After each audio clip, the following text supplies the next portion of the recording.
God wants us to know that everything that we have in our life, we have because God gives it to us. However, when we left the desert, God said, I want to create a new setup. And the new setup is where it no longer appears as if it is coming from me. I don't want to explicitly, wondrously, miraculously continue giving you. I want to create a facade, an image, as if it's coming from you. Even though I know, and I hope you're going to know, that it's all still coming from me. How does God do that? God says, I need you to do things. And those things are going to make it appear as if you're producing the results. But actually, the results are all from me. I am the one who's giving you the results every single day whenever something is happening. That is I'm going to say this like sarcastically, that's the out-of-touch message that you may hear sometimes from rabbis when there's a crisis in the Jewish world and they say, do another mitzvah. And you look at this rabbi and you say, what? Like you're so out of touch? A mitzvah?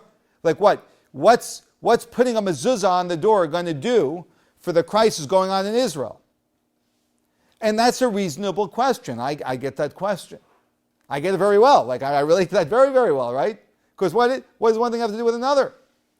Right? We need to send money. We need forces. We need power. We need diplomacy. Whatever. Right? But you with your mitzvahs, like get grounded. And you know what the whole point is? No. Get ungrounded. Don't get grounded. Get ungrounded. Right? Because the ground is just the garment. There's something that is behind the garment that's actually directing everything. Now, I'm assuming you weren't expecting to hear this tonight. So why am I sharing it? I'm sharing it because really, from a perspective of Judaism, from a perspective of Judaism and Jewish faith, this is key in addressing anti-Semitism and many other things. And if we're not addressing it, we're just addressing the facade. And I'm not saying that we shouldn't address the facade. We should. We need a security guard, right? We have to address the facade. But we have to understand that I'm calling the facade the garment. We have to address the garment. But we have to understand the garment is really the secondary thing. And if we're not going to be bold enough to address the primary thing, we're not really addressing the issue.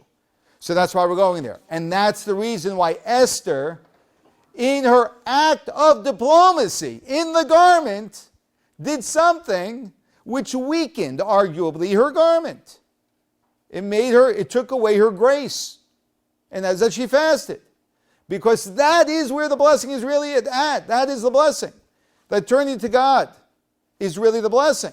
We have to create the garments. I'm going to create the garment, but I'm not going to make sure the garment is perfect. I'm going to make sure the energy behind the garment is perfect.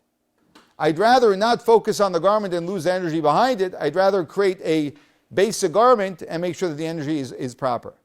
That's the reason why Esther fasted for 3 days, even though that would be very unadvisable if you were to ask the advice of a reasonable person.